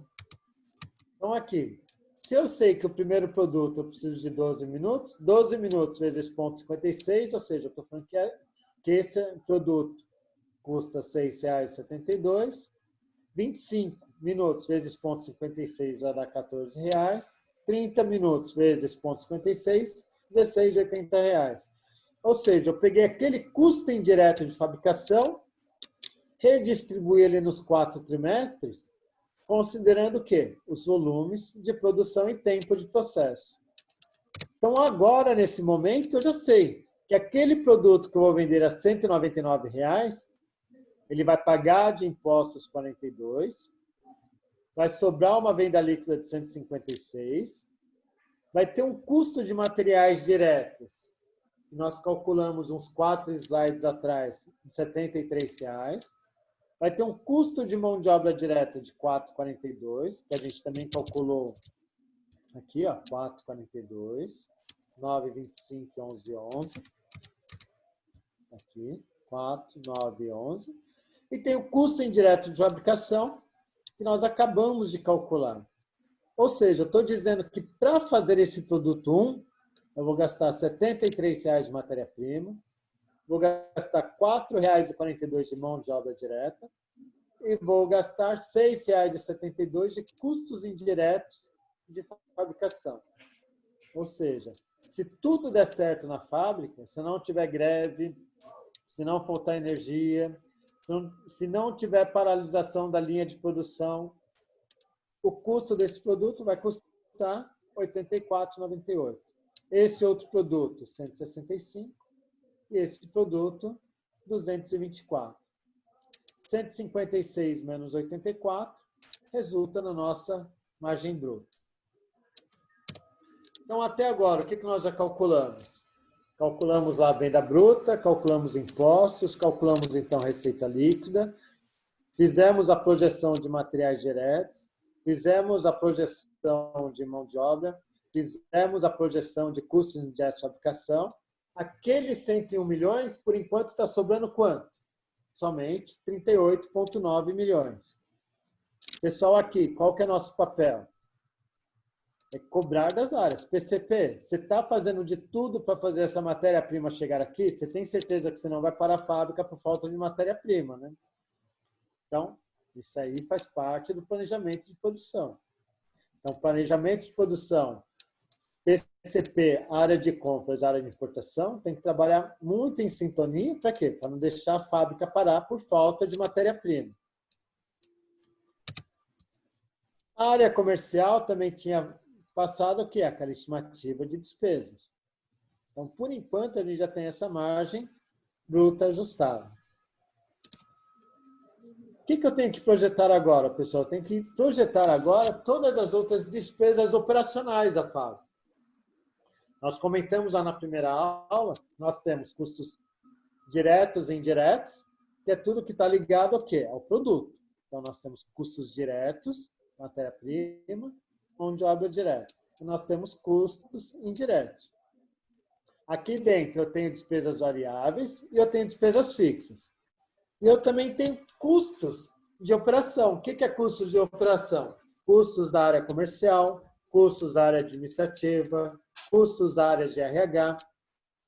Essas áreas também, eu também vou utilizar o conceito do orçamento participativo, já que a gente não demande muito tempo aqui. E já vou trazer aqui como pronto. Então, a área administrativa está me passando os custos deles. A área de engenharia de desenvolvimento de novos produtos, a área comercial, despesas da área de vendas e administrativa. Ou seja, vamos aproveitar aqui esse slide aqui e vamos analisar. Esse aqui, pessoal, é um modelo básico de uma DRE. O que é DRE? Um demonstrativo de resultado. É um relatório financeiro que mostra quanto a empresa vendeu, ou quanto ela está, nesse caso aqui é uma DRE projetada, então quanto que essa empresa pretende vender, quanto que essa venda vai ter de custo, então vendas menos custo, resulta em um negócio chamado margem bruta, tem as despesas variáveis de vendas, então tem uma margem bruta ajustada aqui de 29 milhões. Essa empresa, para que ela consiga ter as operações de venda, área administrativa e comercial, ela tem custos, despesas operacionais. Então, tudo que está relacionado a produto, nós chamamos de custo. Tudo que está relacionado à operação da empresa, nós chamamos de despesas. Margem bruta menos despesas operacionais resulta no que nós chamamos de lucro operacional. Essa empresa, então, ela tem um lucro operacional de 13,11%. Como que eu cheguei em 13,11%? 10.499.000 divididos por 80 milhões, que é a receita líquida. Então, a base 100% é sempre receita líquida. Por isso que eu deixei ali negrito e coloquei ela como uma referência de 100%. Então, existe uma convenção que a gente sempre que quer calcular qualquer indicador financeiro, a gente sempre utiliza a base da receita líquida. Então, tenho aqui o lucro operacional, ou seja, essa empresa ela faturou 101 milhões de reais para ter um lucro operacional, por enquanto, de quanto? 10 milhões e meio. Só que, além de despesas operacionais, essa empresa pode ter um outro tipo de despesa, que é a despesa que nós chamamos de despesas financeiras. O que é despesas financeiras?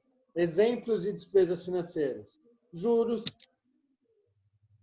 Se a empresa é uma importadora e ela faz importações em dólares, ela pode ter um negócio chamado variação cambial. O que é variação cambial? Toda vez que o dólar aumenta, a sua dívida em reais automaticamente aumenta. Então, essa variação cambial, ela gera uma despesa que nós chamamos de despesa financeira, uma variação cambial por conta do dólar. Então, se eu pegar aqui lucro operacional menos despesas financeiras, resulta no que nós chamamos de LAIR. O que é a LAIR? Lucro antes do imposto de renda. Então, essa empresa, olha só, de um faturamento de 101 milhões de reais, esse é o lucro antes do imposto de renda que a empresa está resultando. Só um segundo, por favor.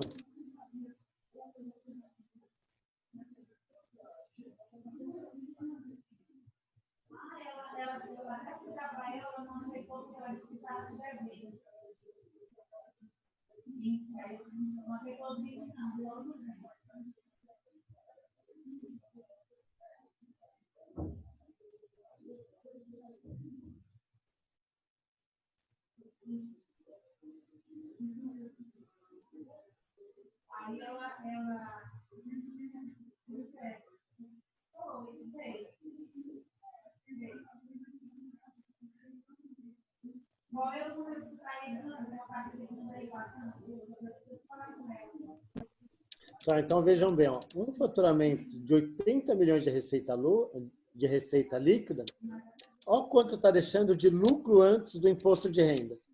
5 milhões e 900. Ou seja, está dando um lucro antes do imposto de renda de somente 7,4%. Além disso, o que agora eu tenho que pagar? Se a empresa está dando lucro, ela vai ter que pagar imposto de renda. Então, quando eu diminuo o imposto de renda aqui, pessoal, falando de forma bastante simples, já que a gente não está falando da área tributária, ele equivale aproximadamente, entre imposto de renda e contribuição social sobre o lucro, 33%, 34%. Então, se eu pegar 33%, 34% desse lucro, a gente chega aqui a 1.954.000. Ou seja, se tudo der certo nessa empresa, de uma receita de 80 milhões, ela vai ter um lucro líquido aqui de quase 5%. Então, essa daqui, pessoal, seria uma peça orçamentária do demonstrativo de resultado. Ou seja, essa empresa, se der tudo certo nela, ela vai dar quanto de retorno para o acionista? Somente 5% de lucro líquido. Por que o orçamento ele gera sempre muita confusão? Vamos supor que você é o acionista da empresa. Você, como acionista da empresa, quando receber essa peça orçamentária, você vai falar para mim, Cebido, você está louco? Você acha que eu quero ter uma dor de cabeça de uma fábrica desse tamanho, correr todos os riscos de ficar movimentando 100 milhões de reais para ter somente 5% de lucro? Para ter 5% de lucro líquido, eu deixo na poupança. Para ter somente 5%, eu deixo em qualquer fundo que eu vou ter um lucro muito melhor. Você pode sentar lá com o pessoal do administrativo, engenharia de produção, pode ver o que vocês vão reduzir de despesas aí, ou aumentar de vendas, porque eu não aceito trabalhar somente com 5% de lucro. Então, quando nós fazemos o orçamento também, a gente acaba entrando em conflito também com a parte interessada da empresa. Porque é nesse momento que ele vai falar, não, Cebido, 5% é muito pouco, eu não quero um negócio para ter só 5% de lucro. Você está louco? Hoje em dia, na Epson, quando eu entrei na Epson em 97, 98, naquele ano a Epson aceitava ter 4% de lucro, porque ela estava entrando no Brasil. Ela era muito pequena no Brasil. Então, ela sabia, opa, eu vou entrar agora, o mercado de informática vai crescer muito, eu vou crescer com o tempo. Mas hoje, as empresas que já estão no mercado há um bom tempo querem ter no mínimo aqui 12% de lucro líquido, 11% de lucro líquido, já depois do imposto de renda. Então, aqui, muito provavelmente, esse orçamento aqui ele não seria aprovado. Provavelmente aqui, eles iam chegar aos Cebidos. Se vira, a tua área administrativa aqui está muito cara. Você vai ter que reduzir alguma coisa aqui. A área de engenharia vai ter que reduzir alguma coisa aqui. Comercial, será que você consegue aumentar o preço? Como é que está o preço dos concorrentes? Compras, engenharia, o que você consegue revisar nos processos de forma a diminuir o tempo de produção? Por quê? Diminuindo o tempo de produção, reduz a quantidade de pessoas. Possivelmente, eles vão questionar, Cebido, quanto que você está deixando aqui de ineficiência aceitável? Será que aquele 5% não consegue ser menos? Por quê? Se eu diminuir de 95%, aumentar aquele percentual para 96%, 97%, eu vou precisar contratar menos pessoas.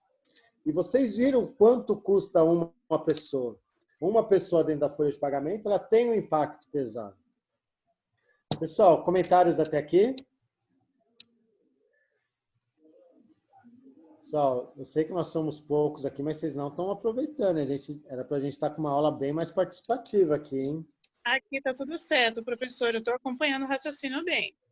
Está acompanhando bem? Você é daqui de tá Manaus mesmo claro. ou não? Você é de Manaus mesmo? Não, eu não sou de Manaus. Não. Sou do interior de São Paulo. Interior de São Paulo. Pelo sotaque dá para ver, né? Eu sou de São Paulo também. Ah, que legal. Eu estou em Manaus desde 2012, mas toda a minha formação toda é São Paulo. A Epson é em Barueri, trabalhei muito tempo aí em Barueri, estou aqui em Manaus desde 2012. Legal, professor. Parabéns pela aula, viu? Está super claro. Obrigado. É uma pena que quando a aula é presencial, ela rende bem mais, né? A gente acaba perdendo um pouquinho dela está sendo à distância, mas eu não queria deixar essa aula de hoje ser somente pela leitura. Então, por isso que eu falei com a coordenação, talvez a gente até passe um pouquinho das 9 para eu poder chegar até o fim aqui. Bom, pessoal, agora que nós demonstramos aqui o demonstrativo de resultado, nós vimos que quando a gente faz um planejamento futuro, muitas vezes a gente começa a gastar o dinheiro já bem antes. Então, agora o que eu tenho que fazer? é interessante eu também demonstrar para os acionistas da empresa o fluxo de caixa. Por quê? Não é porque eu estou vendendo que eu vou receber à vista. Quando eu vendo para grandes varejistas, por exemplo, quando você está vendendo para um Carrefour, quando você está vendendo para uma lojas americanas, eles vão te pagar 90 a 120 dias depois. E aí? Aquilo que eu estou produzindo agora no primeiro TRI, eles vão me pagar 90 dias depois. E tudo isso aqui, ó, que eu já tenho que pagar à vista. Mão de obra eu tenho que pagar à vista, aluguel eu tenho que pagar à vista, despesas administrativas é tudo à vista. Como é que fica meu caixa? Então, eu tenho que ter essa preocupação também de como está o fluxo de caixa da empresa. Por quê? Essa empresa aqui, ela pode estar sendo lucrativa, igual está sendo demonstrado aqui, mas se eu não tiver fluxo de caixa, eu quebro a empresa antes disso acontecer. Então, por isso a preocupação de você ter o fluxo de caixa. Então, eu vou fazer aqui, pessoal, só para a gente ter uma ideia de como funciona o fluxo de caixa, eu vou fazer um demonstrativo de fluxo de caixa bastante simples, mas para vocês entenderem a lógica.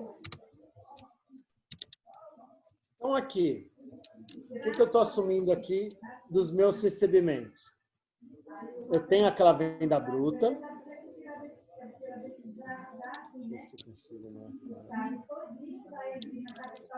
Então, aqui, pessoal, tem aquela venda bruta. Essa venda bruta é aquela que a gente pegou lá do nosso planejamento de vendas. 25 milhões, 23 milhões, 24 milhões e 28 milhões. Isso aqui é a venda que está estimada. O que eu vou chegar agora? Vou falar, financeiro. Qual que é a forma de pagamento médio dos nossos clientes? Alcebiades, normalmente, no nosso mercado, o que eu vendo agora no primeiro trimestre, eu vou receber metade agora, 12 milhões e 700, e a outra metade eu só vou receber no trimestre seguinte, ou no mês seguinte. No segundo trimestre, o que eu vender agora, eu vou receber metade agora, 11 milhões e 600, e a outra metade no período seguinte. Desses 24 milhões, eu vou receber metade agora, nesse terceiro trimestre, a outra metade no quarto trimestre. Aquilo que eu vender no quarto trimestre, desses 28 milhões, eu vou vender 14 milhões agora, e os outros 14 milhões, somente no ano seguinte eu vou receber. Ou seja, ele vai fechar o ano onde? Dentro do meu contas a receber. Em contrapartida, eu comecei o ano com contas a receber inicial, que era vendas do ano anterior. Então, eu tinha um saldo inicial do ano anterior de 11 milhões e meio, que eu vou receber quando? Eu vou receber agora. Então, esse 11 milhões e 520 que eu coloquei aqui, é o 11 milhões que estava no contas a receber, que vem de quando? Do período anterior. Então, apesar de eu ter faturado 25 milhões agora, dentro desse mês eu só vou receber quanto? 24. No segundo trimestre, apesar de eu ter vendido 23, eu vou receber 24. Opa, legal, estou recebendo mais do que eu faturei. No terceiro trimestre, vendi 24,4, mas vou receber somente 23,8. No trimestre, eu vendi 28, mas só vou receber 26. Então, esse aqui é o fluxo do meu recebimento. Então, agora que eu sei o fluxo do meu recebimento, o que eu deveria fazer? Eu deveria fazer esse mesmo fluxo para os meus pagamentos. Por quê? Para cada fornecedor, eu também tenho uma condição de pagamento diferenciada. Alguns fornecedores eu posso estar pagando antecipado, alguns fornecedores eu posso estar pagando à vista, só que alguns fornecedores eu também posso estar pagando em 30, 60, 90 dias. No nosso caso aqui, eu vou considerar que tudo eu estou pagando à vista. Então, olha aqui, isso aqui seria o demonstrativo de um fluxo de caixa orçado, projetado.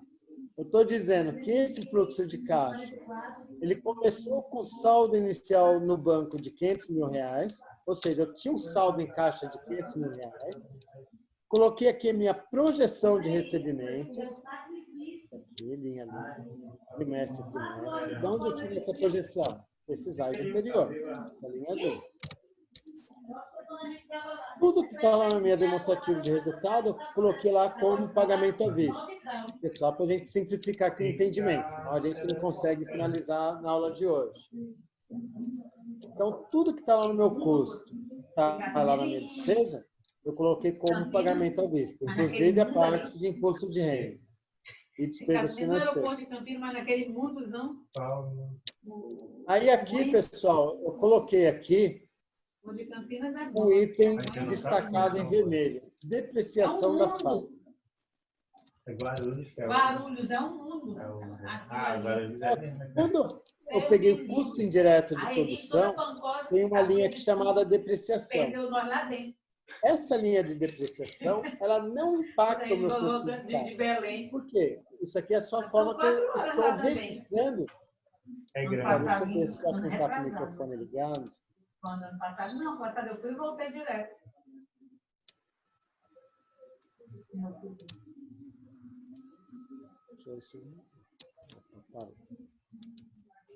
A depreciação, ela não impacta o meu fluxo de caixa, ela somente impacta o meu resultado. Porque essa depreciação de R$200 mil aqui não vai tirar dinheiro do meu caixa. Então, o que eu fiz aqui no meu fluxo de caixa? Como eu... Deixa eu só ver aqui.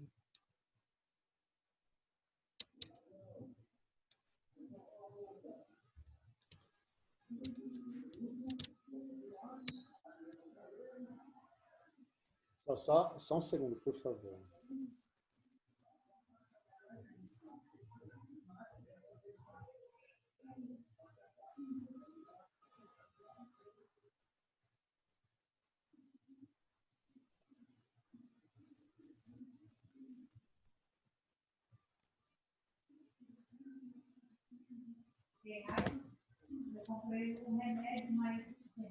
Então, dentro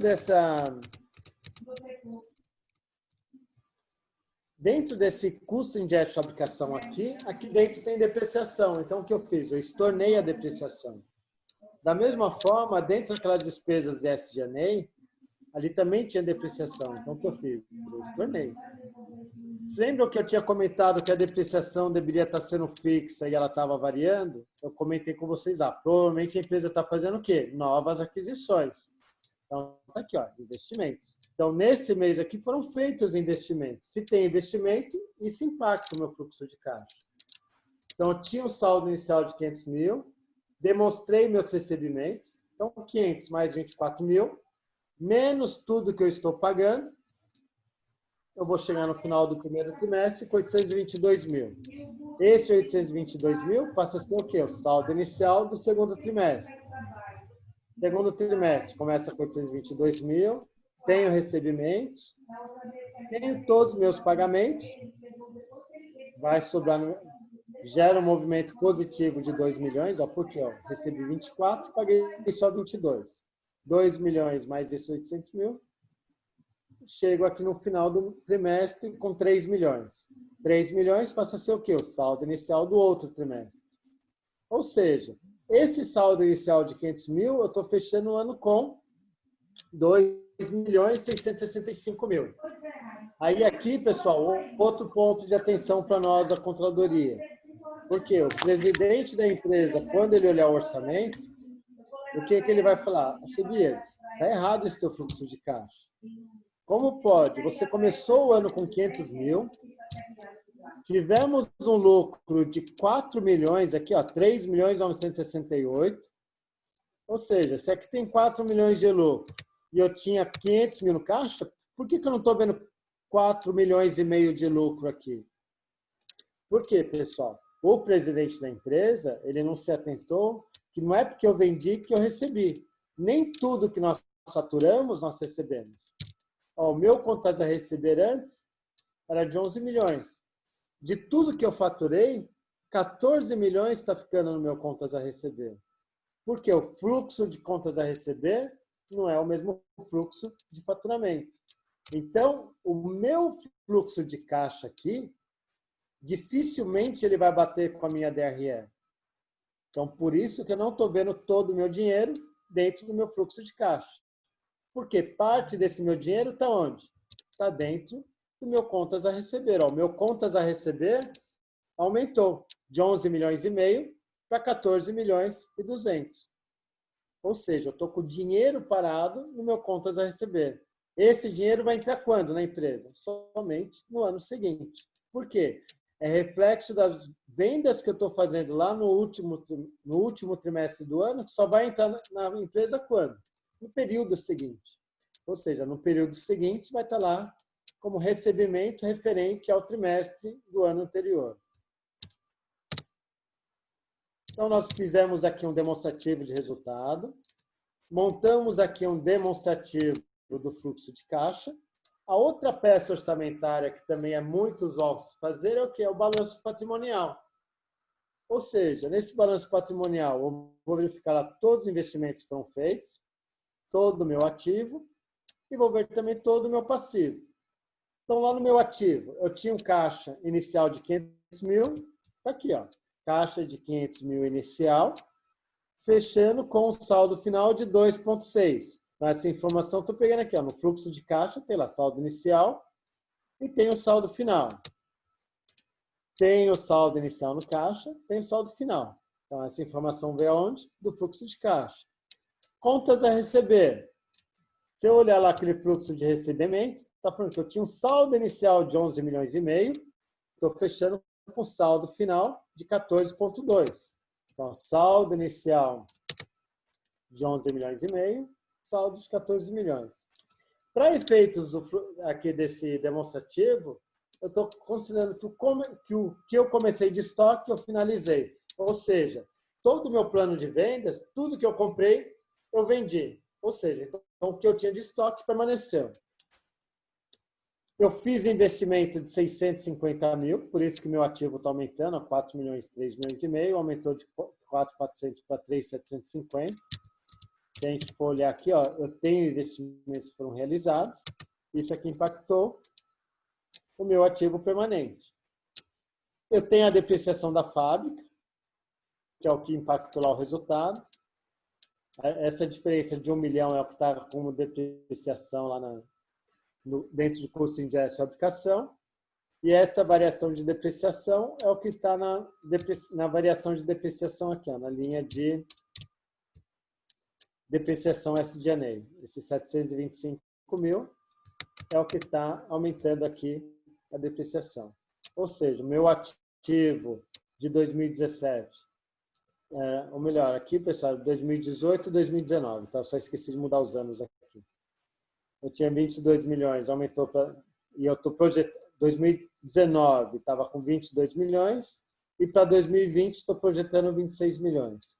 O meu passivo, como eu coloquei que eu estou pagando tudo à vista, eu não tenho contas a pagar. E o lucro do meu período, os lucros acumulados, esses 22 milhões é a soma de lucro acumulado mais o lucro que eu tive no período anterior. E esse lucro do período é o que veio aqui da minha DRE desse ano. 3.968, 3.968. Ou seja, ativo batido com ativo, ativo com ativo. Fechamos aqui as três peças. Demonstrativo de resultado, fluxo de caixa e balanço patrimonial. Aqui, pessoal, o que eu poderia melhorar nesse orçamento?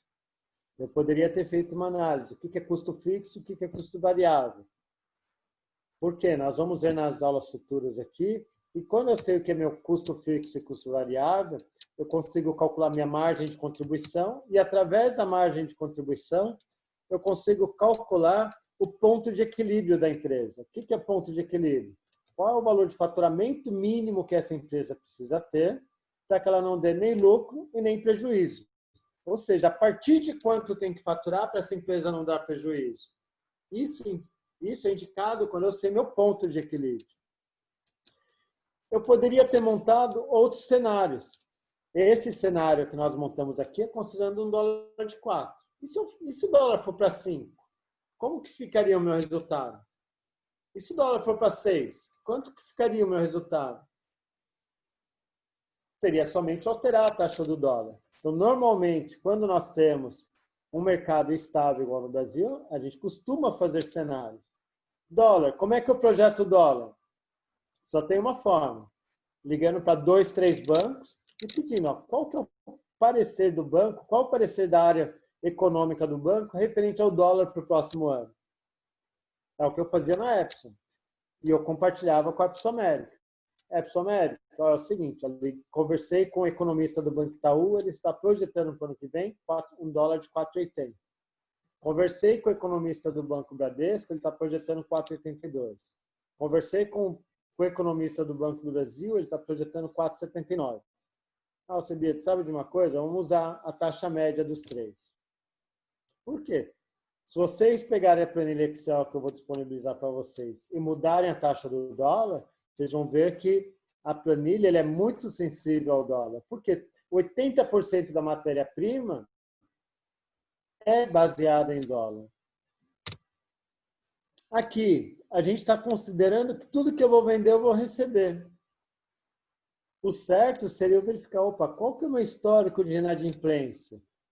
Todo mundo me paga em dia? Não. Grandes clientes também atrasam. Opa, qual que é o meu percentual de inadimplência para eu considerar no meu fluxo de caixa? E até mesmo fazer uma previsão de perda de devedores duvidosos. Opa, eu poderia comparar aqui aquele custo do frete, ações de marketing, de comissões que a área comercial me passou, para ver se bate com os percentuais médios dos anos anteriores. Por quê, pessoal? O papel aceita tudo. Então, se a área comercial está falando que a despesa de frete dela é 3%, o que eu tenho que verificar? Opa, nos anos anteriores, quanto que foi mais ou menos? Foi 3%? Comercial, o ano passado foi 4%. O que você está fazendo para baixar para 3%? Você está fazendo algum tipo de ação? Porque não adianta a área comercial colocar 3 só porque quer e na vida real nenhuma ação foi feita para que se abaixasse para 3. Um ponto muito importante, pessoal. A PST, por exemplo, quando eu produzia rádios, eu comprava os kits de matéria-prima de um fornecedor da China. Esse mesmo fornecedor da China, ele falava, Alcebiades, por que você não me compra o auto-rádio prontinho? Eu te vendo o auto-rádio pronto. Você me dá o projeto, você me dá as especificações, eu te vendo o rádio com a mesma qualidade que você quer e te entrego ele prontinho em São Paulo. Ou seja, você não vai ter dor de cabeça com fábrica, você não vai ter dor de cabeça com Suframa, você não vai precisar se preocupar com ineficiência, se o funcionário está trabalhando ou não, porque eu vou te entregar o produto pronto. Ah, é? E por quanto que você vai me vender? Ele falava, Alcebiades, hoje você paga $12 pelo kit, estou dando valores hipotéticos, tá, pessoal? Você paga $12 pelo kit, eu te vendo o produto acabado por $12. E eu discutia, mas, cara, não está justo. Se o kit você me vende a $12, por que o produto acabado você me vende por 12? Você deveria estar me vendendo o kit, então, bem mais barato. E ele falava, nossa, na verdade, o kit eu te cobro $12, porque esse kit tem 200 itens de matéria-prima. Eu tenho que separar toda a matéria-prima para você, parafuso por parafuso, etiqueta, cabo, motor. Então, eu tenho um custo de logística caro. Para mim, era muito mais fácil montar, porque quando eu monto, eu coloco na linha de produção e te mando um produto. Quando eu te mando matéria-prima do rádio, eu te mando 400 itens de matéria-prima diferentes. Então, quando a gente compara um produto importado com o produto nacional, a gente vê que, para as empresas que têm incentivos, por exemplo, a vantagem que o produto nacional tem em relação ao importado é uma vantagem pequena. A vantagem de um secador nacional para um secador importado, economicamente, para uma empresa que tem incentivos na Zona Franca de Manaus, é menos de R$3.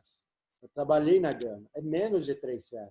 Ou seja, qualquer perda de ineficiência no processo faz com que essa vantagem vá embora. Está explicado o motivo de estar muitas fábricas fechando no Brasil. Por quê? Para o empresário, é muito mais vantajoso. Ele está preocupado com lucro, ele não está preocupado em gerar emprego, ele está preocupado com lucro. Então, se a tua fábrica está com baixa eficiência e o produto importado está trazendo um cenário econômico melhor, ele vai fechar a tua fábrica e vai começar a importar direto. E na hora que ele importar direto, ele já importa direto por São Paulo, importa direto por Curitiba, por BH. Por quê? Importar por Manaus acaba custando mais caro. Então, se você tem uma fábrica, é sempre importante, opa, hoje a minha fábrica custa tanto. Se eu importasse, quanto custaria? Engenharia de processo, a gente revisar nossos processos. Porque o nosso produto, quando comparado com o importado, a gente está quase perdendo.